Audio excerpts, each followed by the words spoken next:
Good evening, everyone. Thank you for joining us for this month's virtual board meeting of the DC Public Charter School Board. I'm Rick Cruz, board chair, and I'm joined this evening by Leah Crucy, our vice chair, Ricardo Genjum, and Jim Sandman.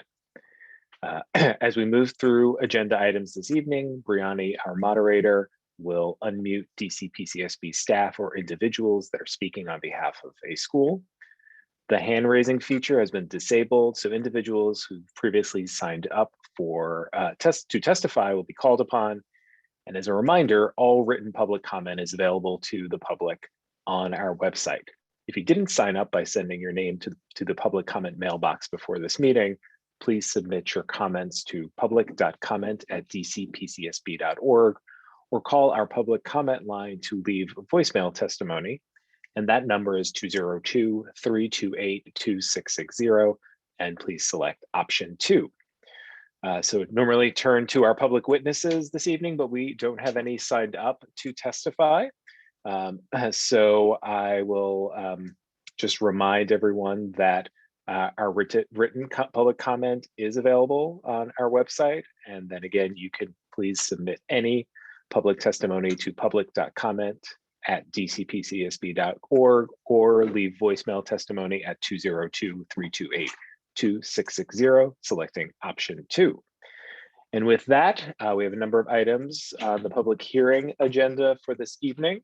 So I'll begin by inviting Rashida Young and Katie Damon to join us on the first item. Briani, if you'll invite those two PCSB staff members to join. They're on. Hello. Hey, Rashida. Hi, my name is Rashida Young, and I am Chief School Performance Officer at the DC Public Charter School Board.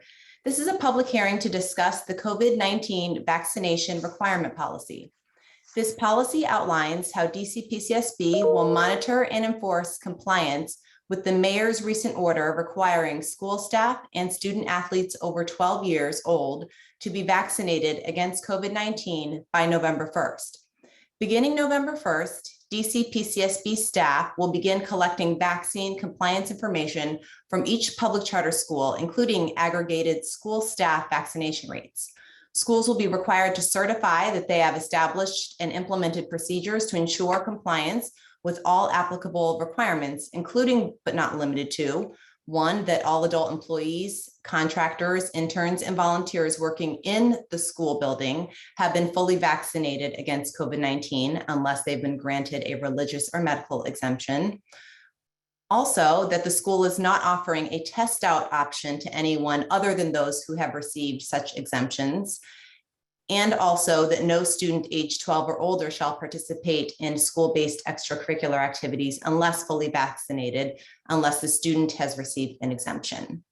Beginning on November 15th, DC PCSB will make public information regarding each public charter school's vaccination compliance under the order. If by December 1st, a school has not yet certified full compliance with the requirements of the order, our staff may initiate a series of interventions, which ultimately could include a notice of concern if not compliant. Given the urgent nature of these vaccination requirements and their operational impact on schools, our staff has determined that this policy must move through an emergency approval process, which is why we are having the public hearing and vote on the same night, which is tonight. However, we will accept public comment until November 18th. And should we receive substantial public comment during this time, we may consider reopening the policy for revision. I'm happy to answer any questions you may have, and I am joined by my colleague, Katie Damon, who may be answering some questions as well. Thanks, Rashida. Thanks, Katie. Would anyone on the board like to start off with any questions? Jim. Oh, you're still muted, Jim.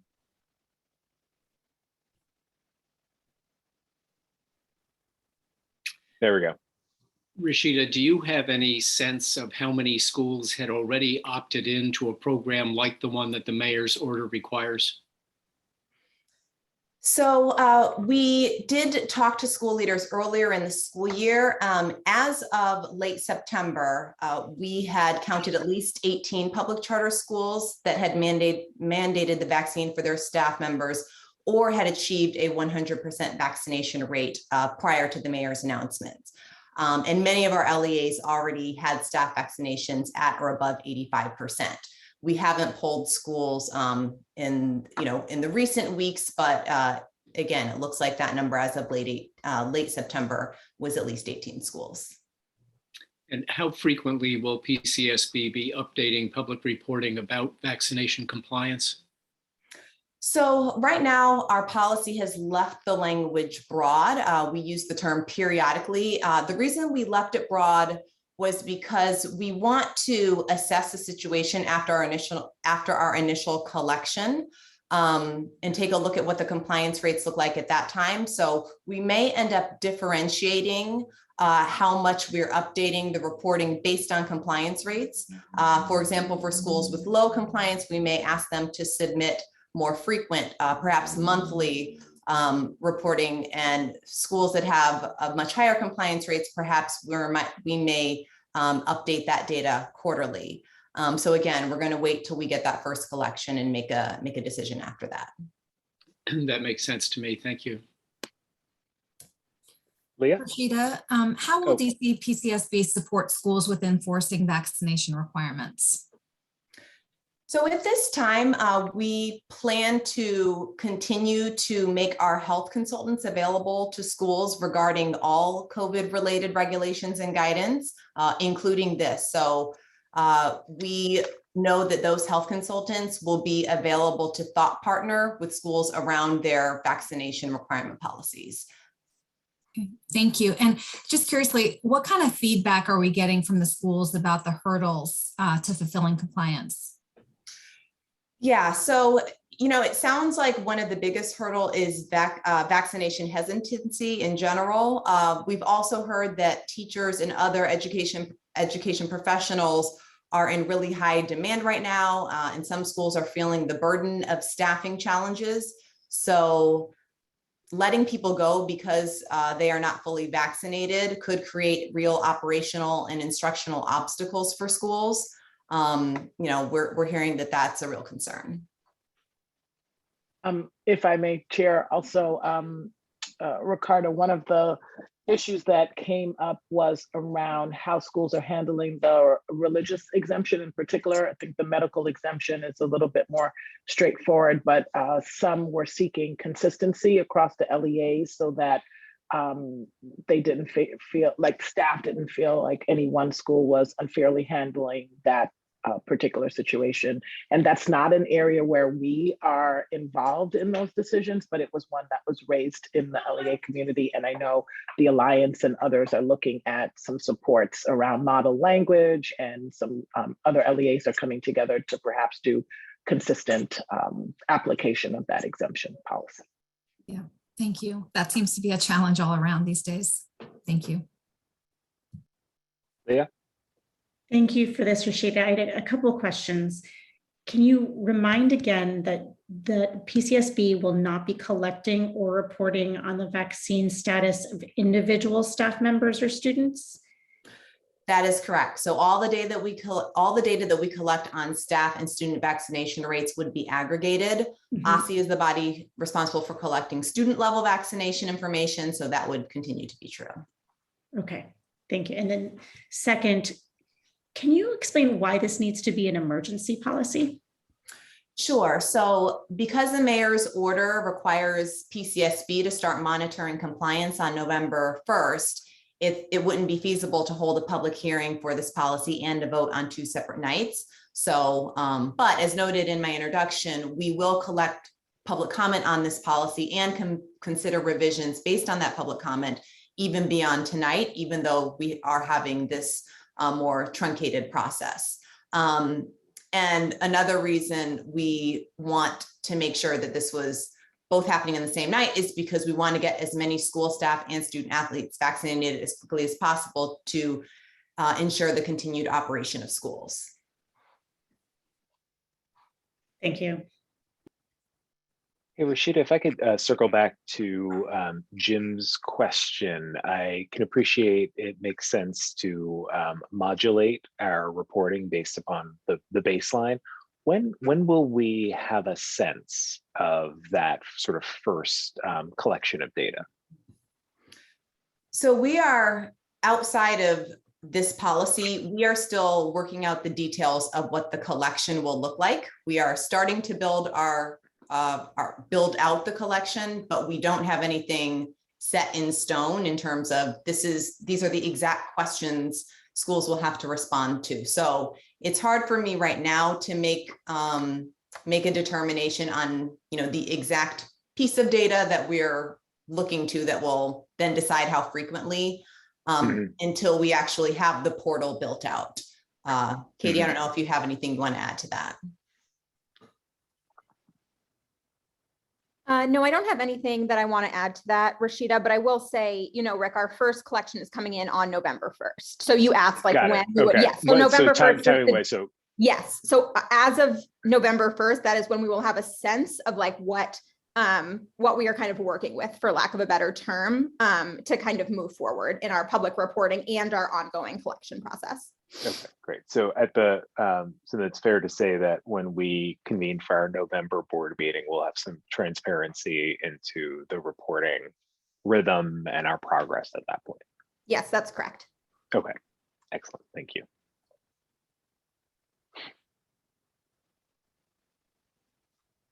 All right, board members, anything else on vaccination policy? Pretty straightforward. Appreciate the team responding fairly quickly to the mayor's order. It all seems to be in order with the approach. All right, and we'll be voting on this shortly. Excellent.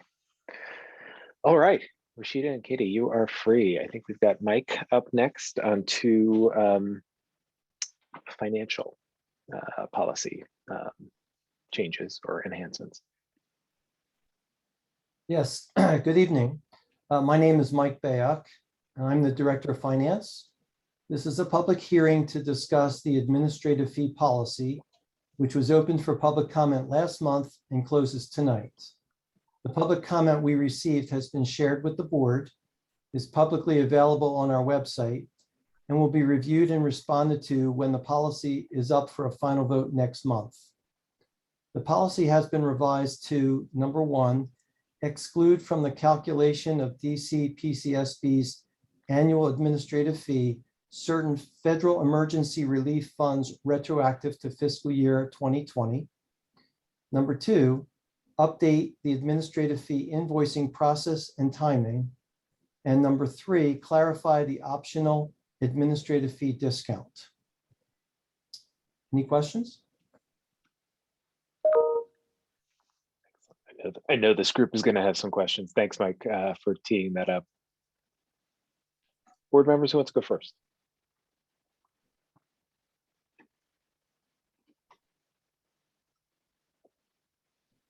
Leo, you look like you have a question emerging.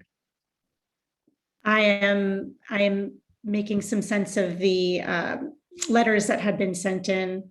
And so I'm kind of hoping to distill what the input from some LEAs has been in reaction to this, our proposed changes.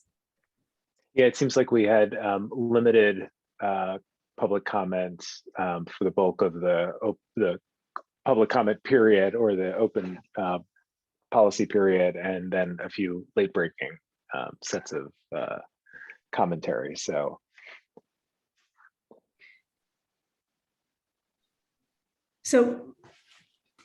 Michael, thank you for this. Could you recap for us some of the broad strokes of the changes and the rationale for it? Sure. The administrative fee has been, by law, 1% of the total budgets of the schools. So that would be their total revenues, except for the philanthropic funds that they receive and the investment income they receive on it. So this has been for years how the administrative fee was calculated.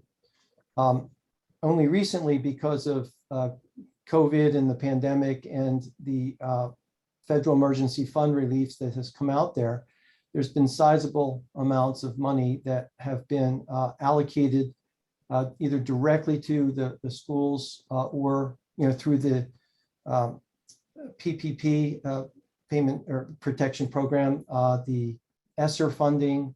There's ESSER 1, 2, and 3.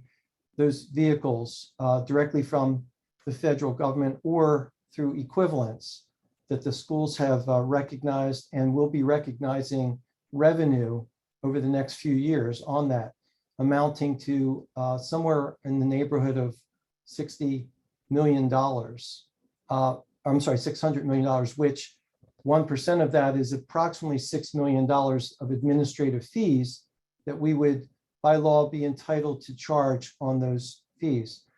So we carefully looked at the situation and determined that we were able to offer in the spirit of what we're trying to do with the federal funds to help the schools, to give back to the schools and offer back that 1%. So essentially carving out those emergency funds from the administrative fee calculation. And we're doing that retroactive to fiscal year 2020, which is when the PPP loans began. That's the primary change. And then there's some rather small details like the timing of our invoicing on the administrative fee invoices. Instead of having one invoice in August and one invoice in October, that was essentially replicating the August invoice with the definitive numbers from the October count. We've opted to exclude the August preliminary invoicing because it just is unnecessary. And that's been the practice actually in the last couple of years to make it easier on everybody. And then also just to clarify, there's an optional administrative fee discount that we offer. And the rate on that has been a 10% discount rate over the last couple of years. And also for fiscal year 22, it's at 10%, which brings our effective rate down to 0.9%. And so we are clarifying that administrative fee determination will be done from year to year by the finance committee of the board. And so those are the three primary changes to the policy.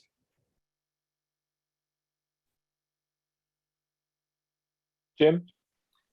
Mike, I don't have any questions, but I just want to say that I think this is a very thoughtful approach, and I think you're doing the right thing. This maximizes the federal money going to the schools. That's what it was intended for. And I know you took a careful look at whether there might be any reason why the public charter school board should retain any portion of that money, and decided to give it directly to the schools. I think you did the right thing. Thank you. Thank you. Yeah, I'll just note for anyone watching, because I know we have such a viewership, that these are the funds that support the PCs, the entirety of the PCSB's oversight function. Our staff, all expenses related to the role that we play as the charter school authorizer in the city. So that's obviously not an insignificant responsibility in terms of the funding. But as Jim said, really appreciate the thoughtfulness, Mike, with which you and the rest of the leadership team have approached wanting to make sure that we can carry out our duties while at the same time ensuring that the funds are doing what they were meant to do, which is to support our schools. So appreciate all of that. One of the themes in some of the comment that was submitted today is just the sort of overall, if you will, philosophy around what is included and what is not. I just wonder if you or Michelle wanted to comment on that, and as well, the thought to one of the requests is that in the longer term, there be a more open discussion about how those determinations of what is and isn't in scope sort of decided. Sure, I'll take a shot at this. we have to be mindful, as you were saying, Rick, about the fact that the administrative fees is our source of funding to keep this organization strong and to have the amount of oversight that we provide. So we have to be careful about how we spend our money and what funds we're allowing to be carved out of our fee. And so, like you mentioned, some of these comments try to add more carve-outs. That's like their proposal to add more carve-outs. And some of these questions have come up in past years. And while we'd love to carve everything out, the reality is we have a job to do, and we try to do it on a limited amount of funds. And the law prescribes that we can, get 1% on all those fees. So we have to walk carefully that balance between trying to be to give back and support, what's needed, and being fair and equitable. At the same time, we have to be mindful of running our own business. So we will certainly take into careful consideration all the comments. And if we see an avenue, an opportunity to add more carve-outs to this in a responsible fashion, we're happy to take a look at that. Thanks, Mike. Michelle, anything you would add there? Yeah, I would support what Mike said about our willingness to look at that. And first, just to raise that this isn't a new concern that's being raised around what is and is not in our administrative fee. Fundamentally, the spirit in which we carved out the dollars associated with the emergency relief is about making sure that the most money gets to providing the services for students. And as Mike said, we also need to be able to ensure that we can do our oversight function. I want to also just name that our work is not limited just to the uniform per student funding formula resources. When we're looking at compliance around an entire school's operation, it's the entire school's operation. It's not just local fund operation. And so I just want to make sure that that's in the context of the conversation, but absolutely there is willingness to look at all avenues to make sure that we are assessing the appropriate fees and that schools have what they need to operate as well. So.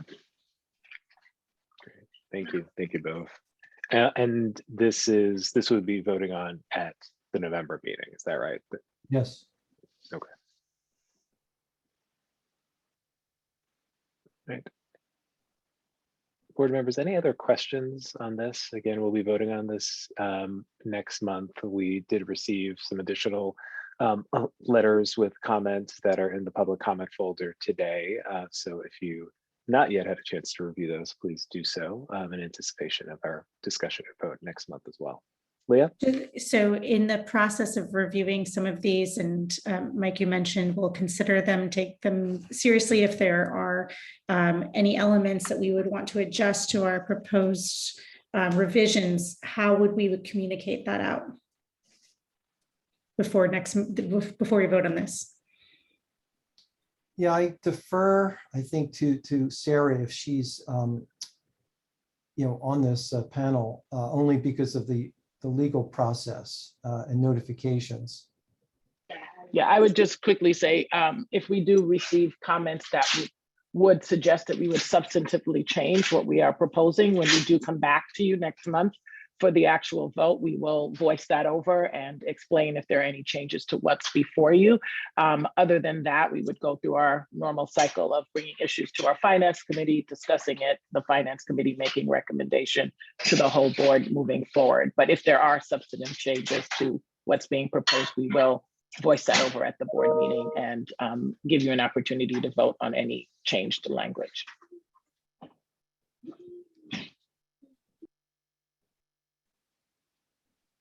All right. Well, Mike, I believe we've got one other item before us this evening for the public hearing, so I'll allow you to move on to that. All right. Hello again. This is a public hearing to discuss the fiscal year 2021 Financial Analysis Report, or FAR, technical guide, which was open for public comment last month and closes tonight. The public comment we received has been shared with the board, is publicly available on our website, and will be reviewed and responded to when the policy is up for a final vote next month. The FAR technical guide has been revised to reflect changes in 1, DC PCSB's vision, mission, and ready commitment. 2, generally accepted accounting principles. 3, generally accepted auditing standards. 4, emphasis and increased clarity surrounding certain key financial indicators.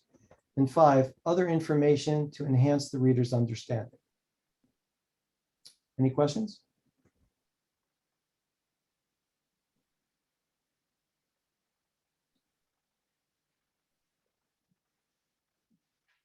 Board members?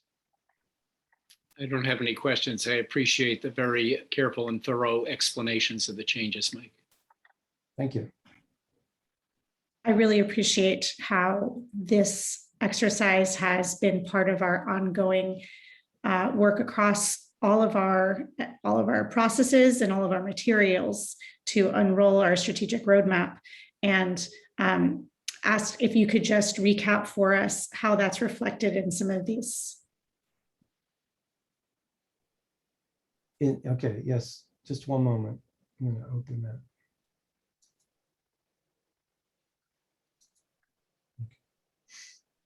that. Leah, I'm not sure I understand your question. Could I just ask you to repeat it?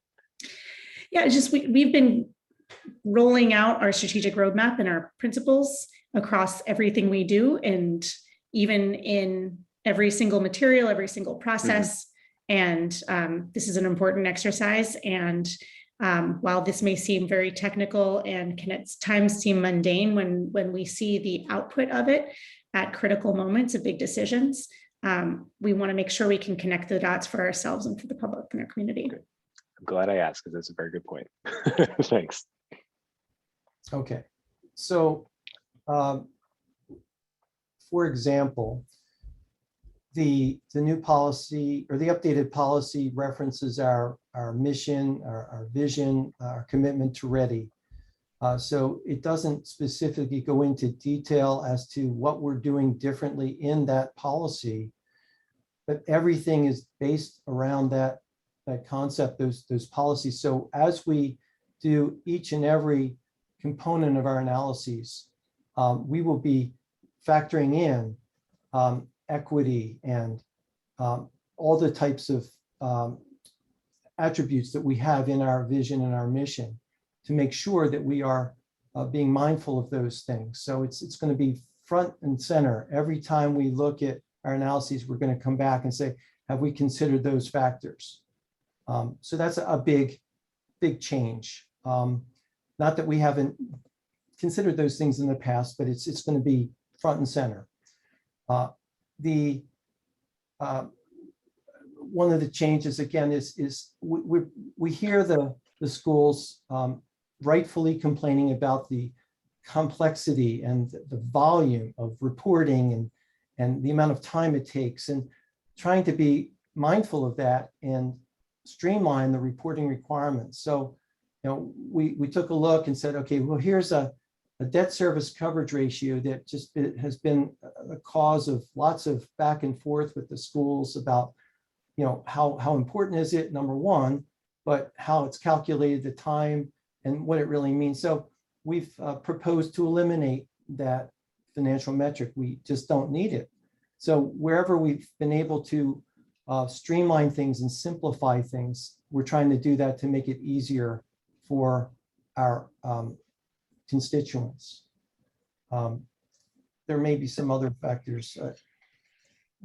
Mike, if I may, the only thing I would add to what Mike said, which thematically is about ensuring efficient operations and that schools are spending their time educating students and not doing unnecessary reporting. But you also know that fiscal oversight, ensuring strong fiscal oversight, is a part of our strategic roadmap. And so Mike and team have looked very carefully on what are the exact items that we need to be paying attention to that would suggest the fiscal health of schools? What are the ways that we could get early indications of that? And again, we want to make sure that schools are serving students well and that we're not moving toward fiscal mismanagement or anything. And so these are ways for us to have early warnings and support the effective operations of schools. And so this is very directly tied to our stronger fiscal oversight in the strategic roadmap.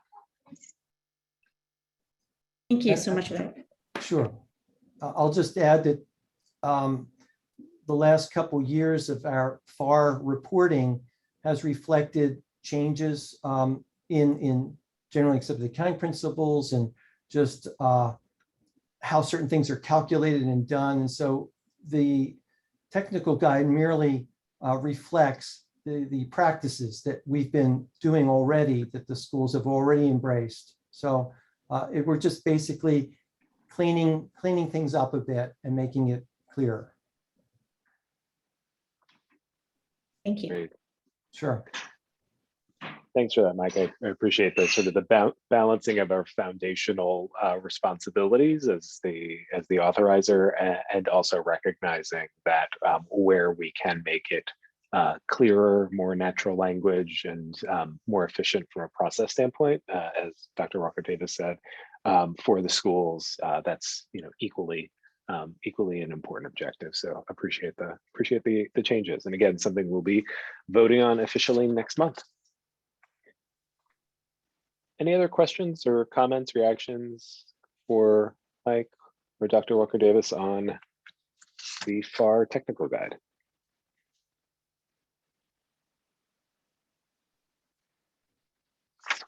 All right, and if not, I will call our public hearing closed and turn to our public meeting. And if I could, board members, get a motion to approve the agenda.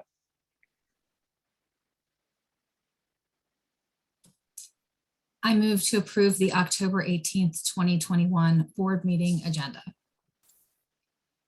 Second. All right, got a motion and a second. As you know, roll call vote needed. Jim Sandman? Aye. Leah Crucy? Aye. Ricardo Ganjam? Aye. And it is an aye for me as well. Thank you, board members. We have approved the agenda. And Rashida and Katie, if I could have you back up. Hello Or Rashida, again. you can stand in for Katie. Okay. Hi again. So DC Pcsb staff requests the board to vote on the COVID-19 vaccination requirement policy, which we discussed earlier this evening.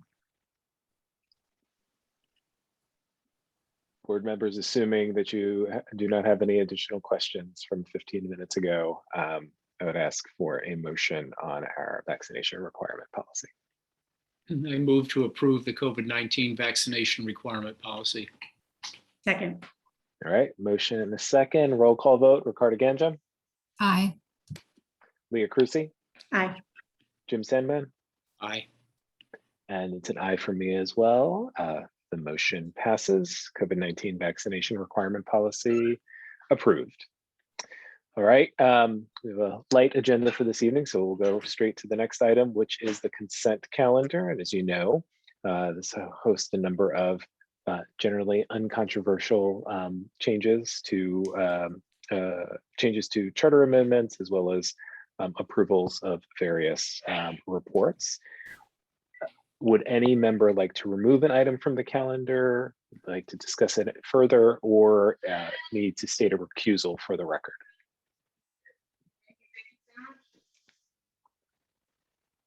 All right.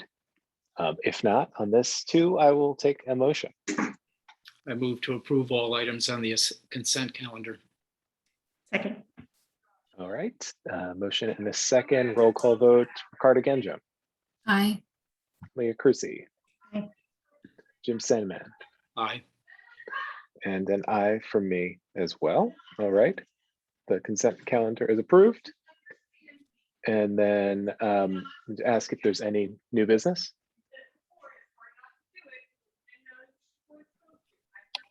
All right. And if not, This could be the shortest of our meetings ever on record. I will regret that when one of them becomes longer next month or the month after, but I will take a motion to adjourn. I move to adjourn the October 18th, 2021 board meeting. Second. All right, motion and a second. Roll call vote. Ricardo Ganjam. Aye. Leah Cruci. Aye. Jim Sandman. Aye. And an aye from me as well. We are adjourned. Thank you, board members. Good rest of October. We'll see you in November with lots more to discuss and vote on. Thank you.